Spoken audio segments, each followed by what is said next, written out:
What's up, y'all? Welcome to the Sam the Beard Guy channel. So today we are talking about my favorite keyboards for 2025.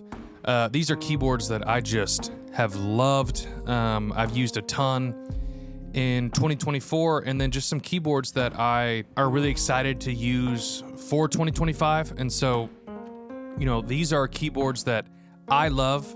I'm not saying that all these keyboards are the most pristinely recorded, sample-based libraries on the face of the planet.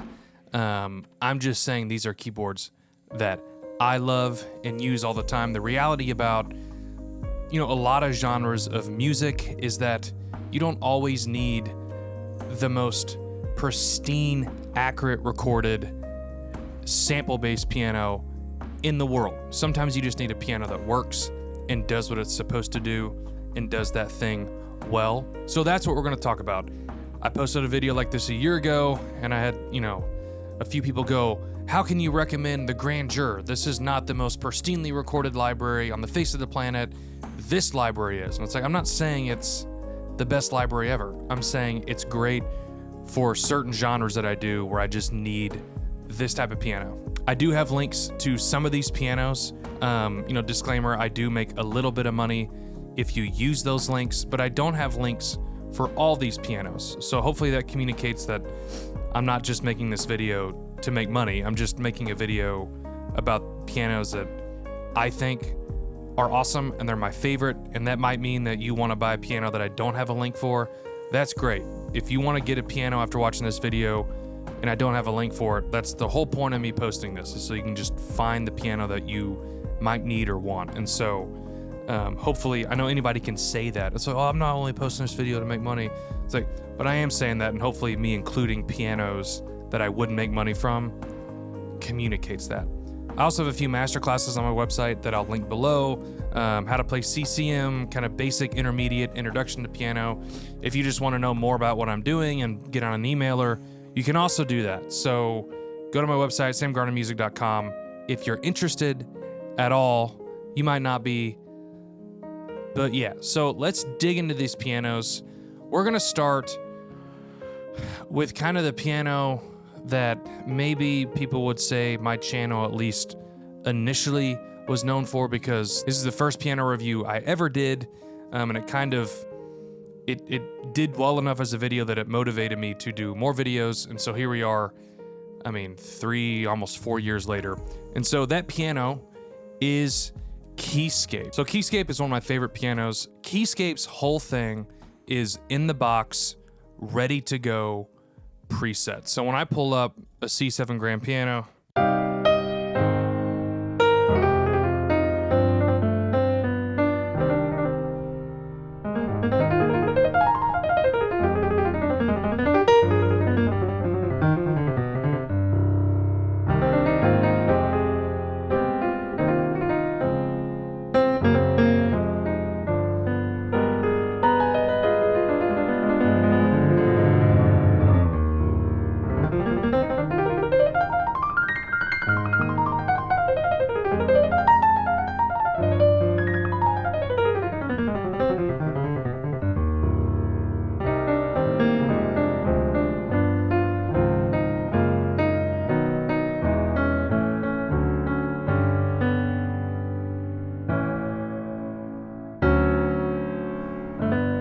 so Keyscape's whole thing is just being ready to go, out of the box, ready to record with. And so, you know, some people will complain that Keyscape is a little bit too produced. That's kind of the point. And so if I'm doing like a demo track, Keyscape is one of the first things I pull up. Quick, easy, I don't have to do a ton. You know, the con to that is you lose a little bit of, you know, customability sometimes, because you're already starting with the piano that's really had some work done to it. So you either care about that or you don't. I don't care about it because if I really want to really customize a piano, I have pianos for that. But this one's great out of the box. If you talk to them, the company, Spectrasonics or Ilio, they're going to tell you this is a producer's piano. It's just ready to go, ready to record with. And so that is why I love this piano. And they've got a million different presets in here that are awesome to play with. And so one of my favorite pianos in this whole little collection is the Softest.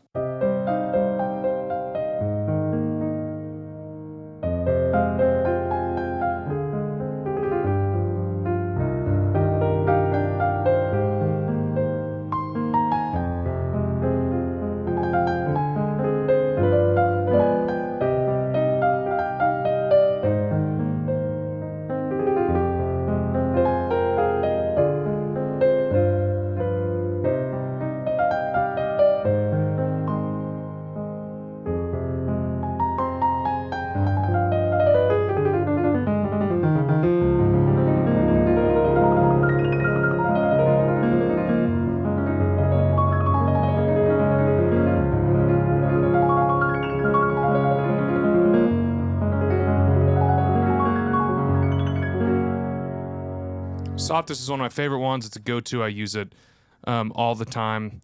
And then another one of my favorite pianos in here is the double felt. So they didn't have the double felt when Keyscape first came out. They added it a year or two ago, and it's awesome.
So the double felt is great.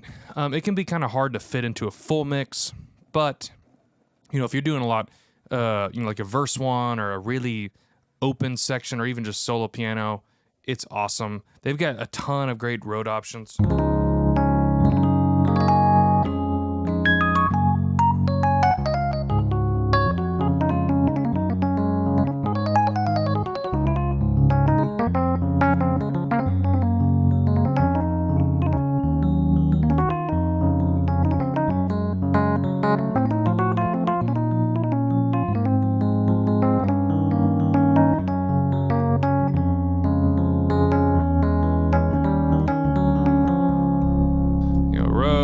Claves, wing uprights.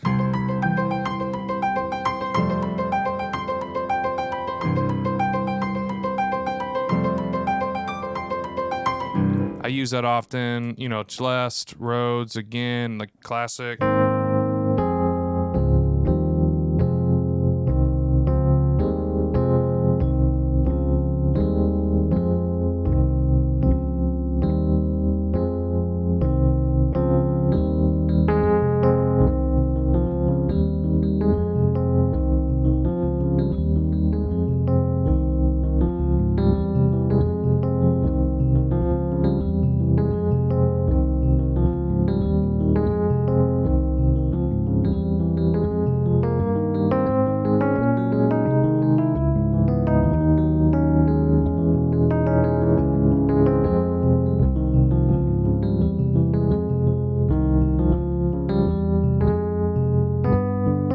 Yeah, Rhodes classic. Then we got, Whirlies.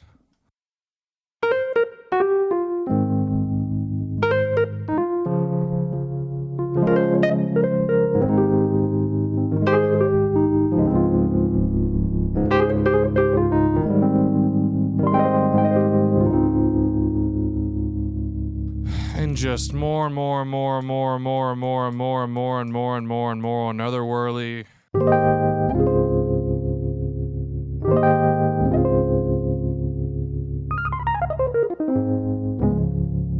more and more and more. So you can go check out the full review for all of these pianos. You know, I don't have time to commit in this video all of these, but there are a million different pianos in here. Million's a little dramatic. There are a ton of pianos in here, and they all sound great. I think the Rhodes, there's a lot of great piano competitors to Keyscape. The Rhodes, though, I think stand out in, you know, the top echelon of just Rhodes out there on the market that I've played with. And so that's Keyscape. I love Keyscape. Link below if you want it. The next library we're going to check out is VSL. So if you think about pianos and kind of if you think about a spectrum, which is super unrealistic to super realistic, VSL, which is Vienna Symphonic Library, is all the way out on the super realistic category. And so if you were, you know, in a genre of music, or you're needing like just the most accurate representation of a real piano possible, I think VSL is one of the strongest, if not the leading realistic piano on the market that at least I've put my hands on. It comes with, you know, Boisendorfers. It comes with the CFX, Fazioli, pretty sure that's how you say it, Steinway D274, more Boisendorfer, another Fazioli, Bluthner, German 1904 upright. So these things sound incredible. They are big libraries. When they initially released them, it took up so much hard drive space. They came out with an update, I think this year actually, or in 2024, that there was like a lossless compression format, and it shrunk some, but it's an awesome library. It's just big. I have a dedicated hard drive for these libraries, but they sound incredible.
Comes with all these different mic positions. I like the Decatry because it just gives a little bit more space to the library. I feel like, you know, here's the little 274 guy.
So yeah, they got some uprights in here too. This little German upright.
So yeah, that's VSL. You know, you can kind of mess with mic settings in here if you want.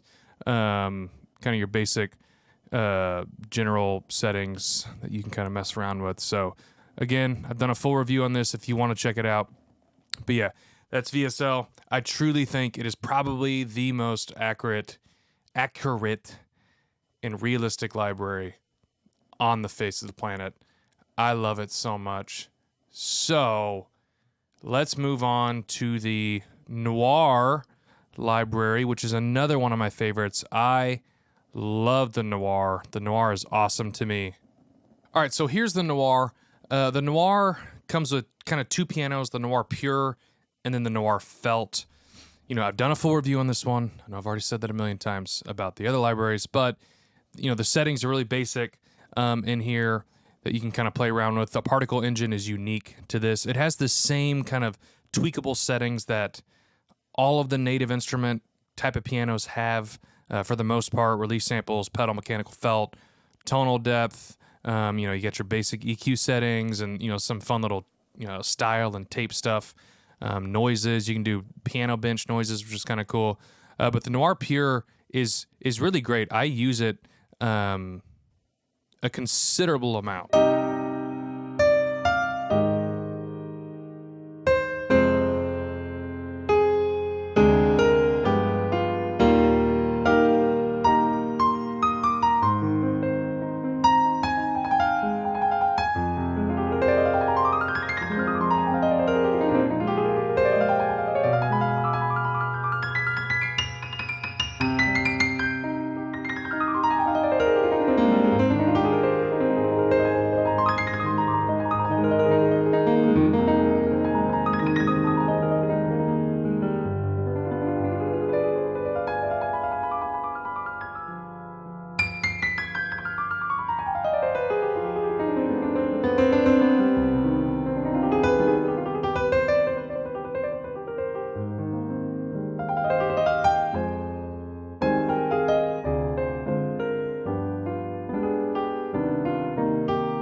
So the Noire Pure, you know, again, you can really kind of get in here and do some fun stuff.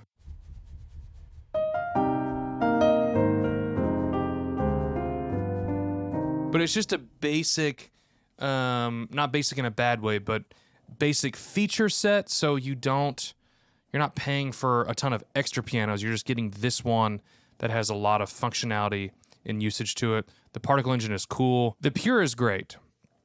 The Felt is awesome. I use the Felt probably once a week on something.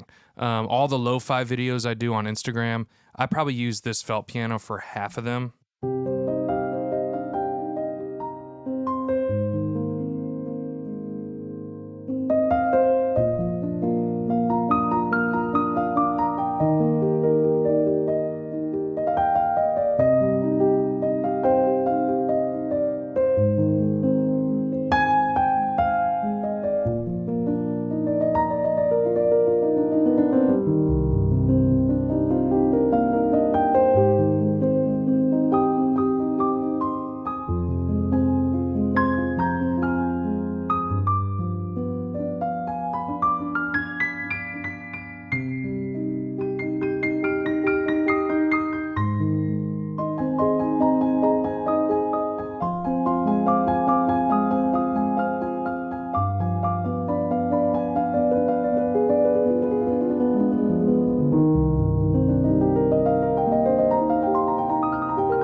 Felt is awesome. It's got the same kind of feature set as the Pure, so you're not losing anything. But the Noire Felt, I cannot highly recommend the Noire by itself enough. I use it for so much stuff. It's probably honestly my most used library, if I'm being honest. That's not me saying that it's the most pristine, amazing piano that's been ever recorded, ever in the existence of mankind. I'm just saying I use it a ton because I love it, and it's awesome, and it feels great. So that's the Noire. Love it. Said that already. It's because I love it. So let's move on to the next piano, which is the Grandeur. All right, so if there's a piano that is tied with the most used pianos in my library, the Grandeur, maybe not tied, it is up at the top. I don't use Grandeur in the studio a ton, but I use Grandeur a lot live, especially in the CCM worship space. Grandeur is a go-to that I use very, very, very, very, very often. It's lightweight. It's simple. There's a limited feature set, but it's enough to do the job. You have lid positions. So when I'm doing live stuff, I really like to use lightweight plugins without sacrificing quality too much, just because I don't want to run the risk of a computer crashing or main stage crashing or Ableton crashing or whatever, because I'm also running about 10 synths when I play. And so I'm trying just to remove as much as I can, any variability or risk of crash. So the Grandeur is great. By the time it's compressed and verbed and shimmered, it sounds like a piano. And so I love the Grandeur. And also for the price, which last time I looked, it was $100. So for the price, it's a huge bang for your buck.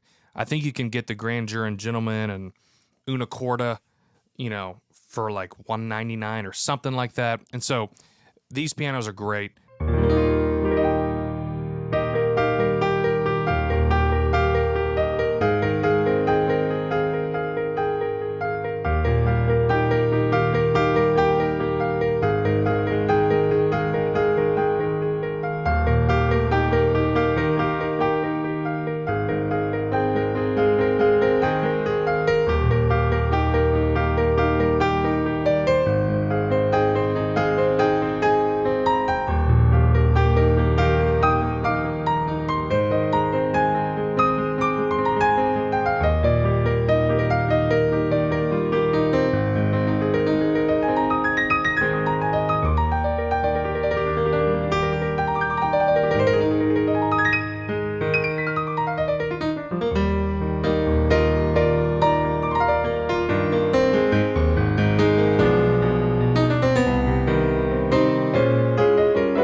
So yeah, some basic settings in here, nothing fancy. I know last year I put this on my list, and I specifically remember this guy just blasting me for having this on my list because this isn't VSL. It's like this is not a $400, $500 piano. This is a single piano that you're buying that has a specific purpose and function. And so this function for me, for the Grandeur, is I use it a ton for CCM. I use Noire a lot for CCM, but I love this piano because of what it does, which is very little. But the very little that it does do, it's awesome and great. So that is the Grandeur. Let's dig in to an even more controversial piano, which is PianoTeq.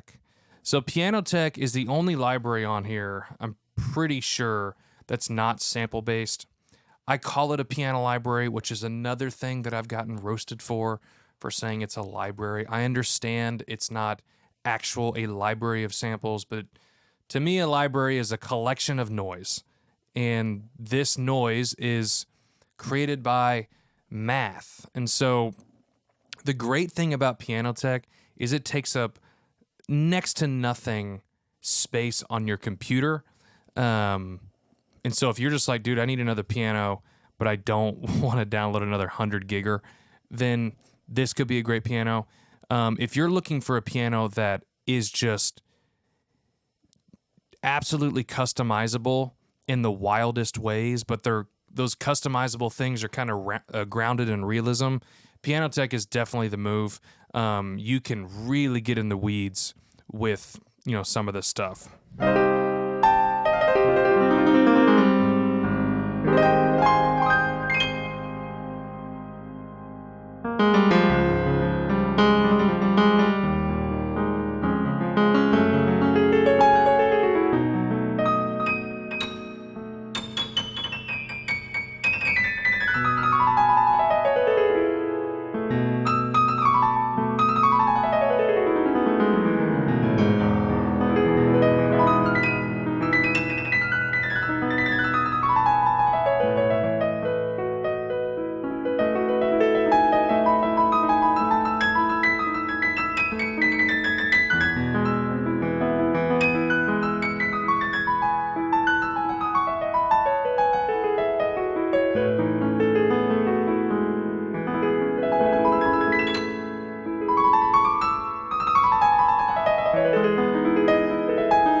So there's tons of things that you can tweak in here that just make it wild. I'll typically raise the condition, beat the piano up a little bit. Just to help. One of my favorite things is the microphone thing, or microphone kind of playground. You can select all these different microphones, and then you can kind of do some really wild stuff. So, like, to be dramatic, one thing I could do is I could put it underneath the piano,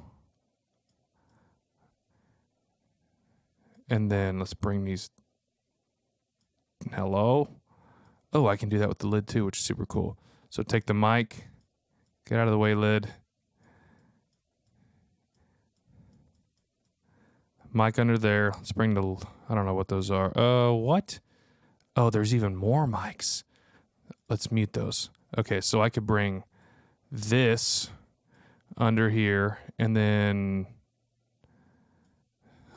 wow. Well, still, lid. It's underneath the piano. If I wanted to get super dramatic, I could move, them way, way out here.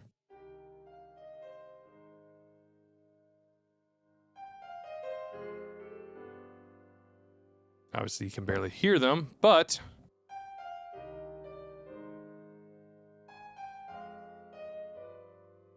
the cool thing with that is, because it's mathematically generated, there's kind of an endless amount of possibilities for how you can kind of do these mics. I could get 3 and 4 in here and 5 and just space these out in a really weird way and create some really interesting and cool sounds.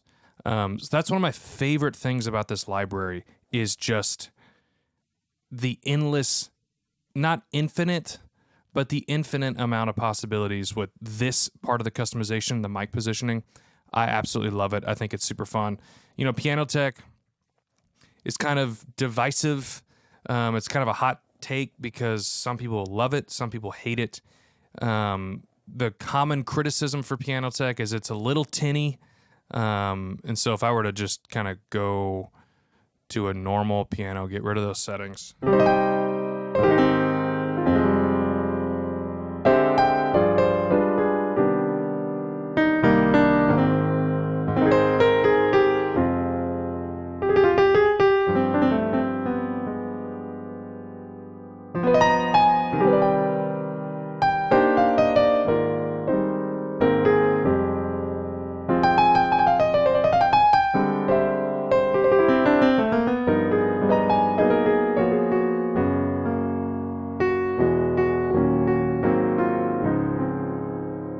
And people that complain about that, they are right. It does have a tinny vibe to it. It's not always bad, though. That's just part of the vibe. It's no different than one piano is brighter than another. And so I love PianoTeq. I typically use PianoTeq when I want to get wild and crazy, but I know a lot of people actually that use this in a more realistic capacity. And so PianoTeq is awesome. The next piano I want to talk about is probably my newest addition to my world, which is the Myrrh piano, which is by Elementary Sounds. A buddy of mine turned me onto this, and it's really wild.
You can kind of do some fun stuff, turn on some settings.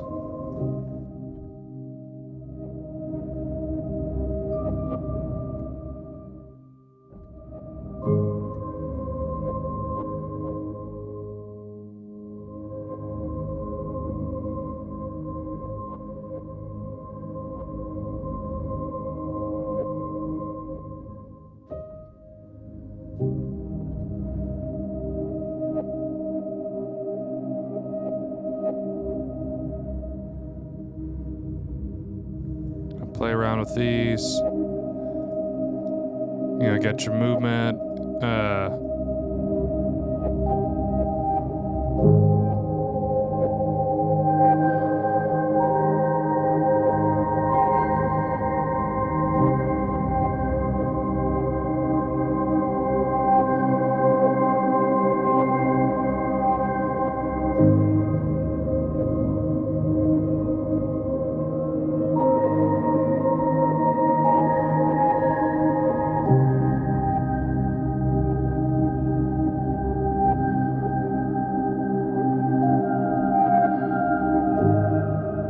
I'm still learning this piano. I mean, I literally just bought it a few weeks ago, but it probably has the most niche usage because it's just so weird and it's super tucked and super mellow, but it's still awesome.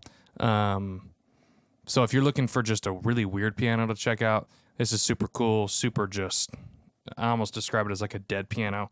It's just very muted and, you know, kind of aggressive. And so here's the next one. This is one of my favorite felts in existence. Not a lot of people talk about it, but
so, yeah, it's great. You can kind of adjust the microphones here.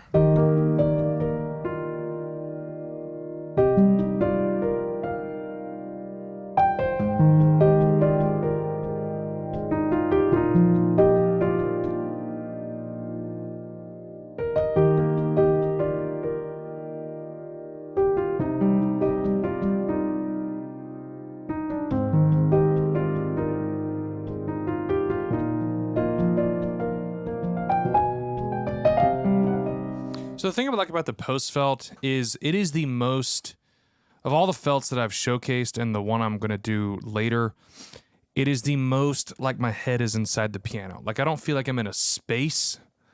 I feel like my head is right there with my ear right up on the felt. I love that. I don't find that a ton. So that's what I love about this one is I am like right there. My head is inside the piano. And so if I'm looking for that type of sound where I'm just all up in the felt's face, the PostFelt is great. It's not super expensive either. It is one of my favorite felts on the market. I don't have a link for that one, but I love it. It's awesome. So another piano I want to check out is the Gentleman. So the Gentleman is probably one of my favorite uprights.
So the Gentleman has kind of this boxy, hollowish feel to it, which I like. There are other uprights out there that are brighter or kind of more in your face, but this one just feels really hollow and very broken up and beaten up. So I love it. It's the same interface and UE as the Grandeur, kind of same line of piano products.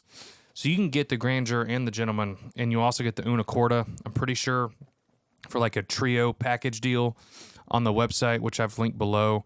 It's really cool. I've used it, probably my, top 5 used worship piano libraries is the Gentleman. I use this all the time in the CCM space. It's just super mellow, great for an intro verse 1. Then I maybe switch over to a Grandeur when the song gets bigger. But I love this song, I love this piano, especially for down moments. I got 2 more pianos I want to talk about. One of them is the Hammer and Waves piano. So the Hammer and Waves piano I like using because it has got a ton of fun presets.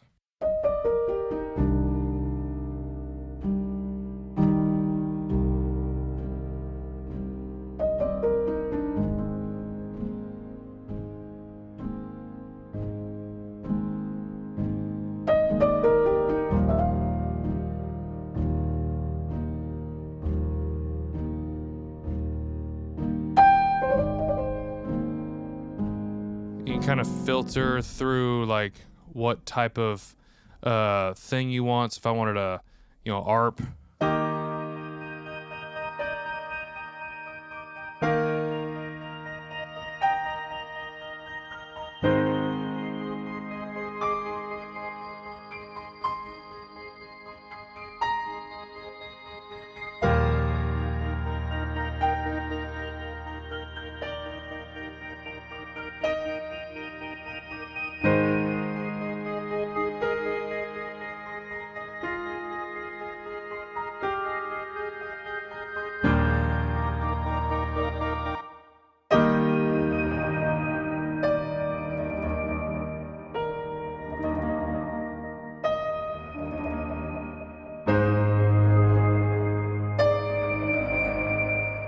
We've also got an upright, that's just as cool.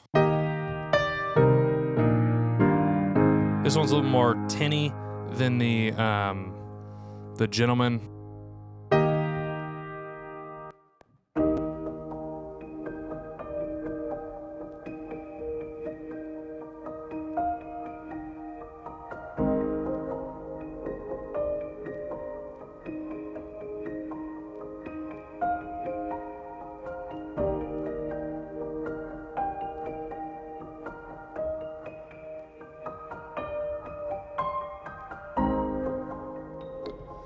So super cool.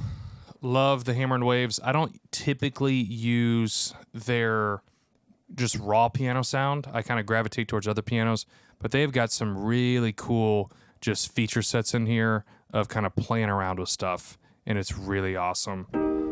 I love the fractals and the source kind of tab. I'll spend a lot of time in here just cooking up some really fun stuff. So Hammer Waves is another great library, especially if you're looking for just super creative, inspiring stuff. The last, but definitely not least, is the Olafur Arnalds Composer Toolkit Felt Piano. I don't know many piano players that aren't fans of Olafur Arnalds to some degree. This is his piano. There's some cool synths and stuff in this Composer Toolkit, but really the thing that sticks out to me out of this thing is the felt piano.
Very basic tool set, but there's just a lot of fun things you can do with this piano and some of the synths. One of the synths in there I actually use like 99% of the time when I'm playing live. It's like this airy kind of pad, but this video is about pianos.